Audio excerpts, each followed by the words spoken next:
Who can stop the entire world's trade? Not an army, not a cyber attack. The answer, a 400-meter ship and the wrong gust of wind. In March 2021, one container ship got stuck sideways in a canal in Egypt, and for 6 days, 12% of everything the planet buys and sells simply stopped moving. That's what happens when the entire world depends on a handful of narrow gaps in the map. Now imagine those gaps didn't belong to different countries anymore. Imagine every strait, every canal, every critical crossing on Earth was owned by the same single company. One bridge network connecting the world, one price to cross it, one switch to shut it all down. Sounds impossible? We're already closer than you think.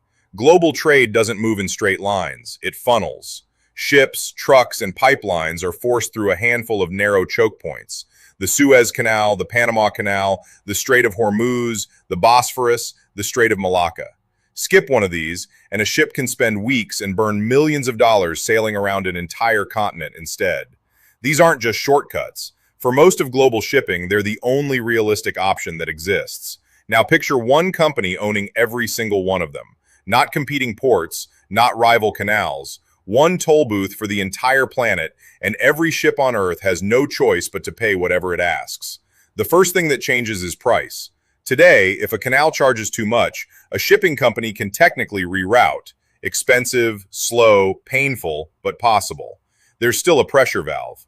Remove every alternative and that toll stops being a business expense you can negotiate around. It becomes a tax nobody voted for, set entirely by whoever owns the only road through. And unlike a government tax, there's no election, no appeal, no public hearing, just an invoice. The second thing that changes is fragility. That 6-day Suez blockage delayed an estimated $10 billion a day in goods, and the ripple effects reached supermarket shelves, factory floors, and gas stations on the other side of the planet weeks later. And here's the important part. That was one accident in one canal, while several other routes still existed as backups. Ships could still reroute around Africa, painful as that was. Now imagine a world where there's only one crossing left, anywhere, for everyone.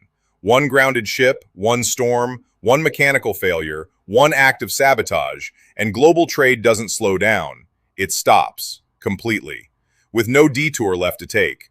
The third thing that changes is a kind of leverage no government has ever been able to hold.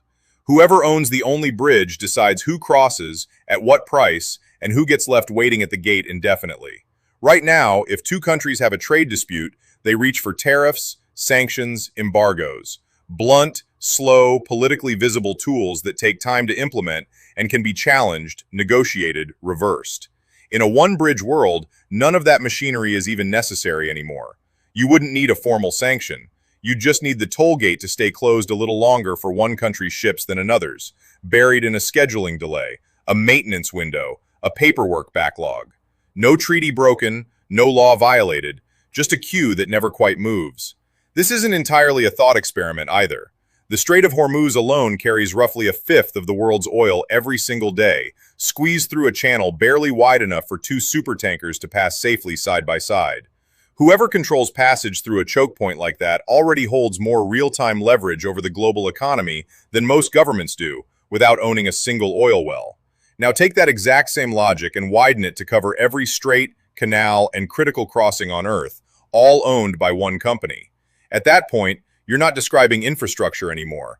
You're describing a private toll gate on the movement of the entire planet.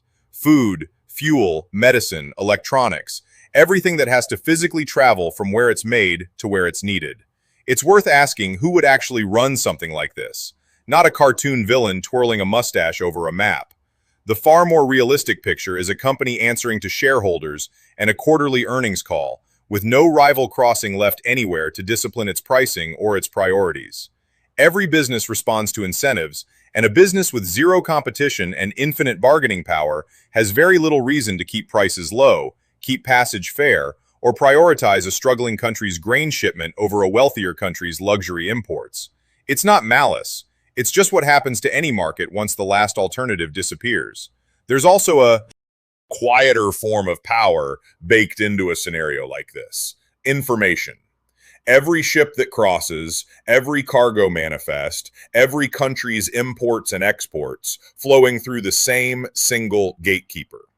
That's not just profitable. Knowing exactly what every nation on Earth is shipping and when and how much of it is a strategic advantage that intelligence agencies would trade almost anything for. A single company holding that data wouldn't just control trade, it would have a real-time map of the entire global economy's pulse, weeks before any government report catches up. If this all sounds far-fetched, it's worth noting how close certain choke points already sit to functioning like informal monopolies. The Panama Canal alone handles around 5 to 6% of global maritime trade, and there is no realistic substitute route for a huge share of the ships that use it.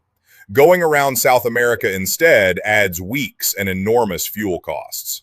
In a very real sense, whoever controls a passage like that already exercises something close to monopoly power over an enormous slice of global logistics, even without owning every other crossing on the planet. Multiple ports, multiple canals, multiple shipping alliances currently exist as a hedge against exactly this kind of scenario. Redundancy is the whole point. If one route becomes hostile, expensive, or unstable, cargo can shift elsewhere, even at a cost. But that hedge only works as long as real alternatives are actually maintained, funded, and kept genuinely competitive with each other. The moment a backup route becomes so expensive or so impractical that it exists only on paper, it stops functioning as a hedge at all. It becomes a formality, and the world quietly slides toward depending on a single crossing, whether anyone planned it that way or not. Extend this thought experiment forward, and the consequences stack up fast. A famine in one region could be worsened, not by a lack of food elsewhere in the world, but by a shipping schedule that simply never prioritizes that route. A medical supply shortage during the next pandemic could hinge on whether one company's ships get cleared through the single working crossing before or after a wealthier buyer's order. Even something as basic as the price of the coffee, the phone, or the fuel in your car would ultimately trace back to a toll set by one gatekeeper, adjustable whenever the next earnings call demands it, with zero competitors to keep that number honest. This isn't a prediction that every strait and canal on Earth will actually be bought up by a single company tomorrow. Regulators, and frankly national militaries, would treat a monopoly over the world's key crossings as a matter of direct national security, not just antitrust law. But the thought experiment exposes something that's already quietly true. An enormous share of how the physical world moves, food, fuel, medicine, everything you own, runs through a remarkably small number of narrow gaps in the map. Gaps most people never think about, until a single stuck ship reminds the entire planet for 6 unforgettable days exactly how thin that thread really is.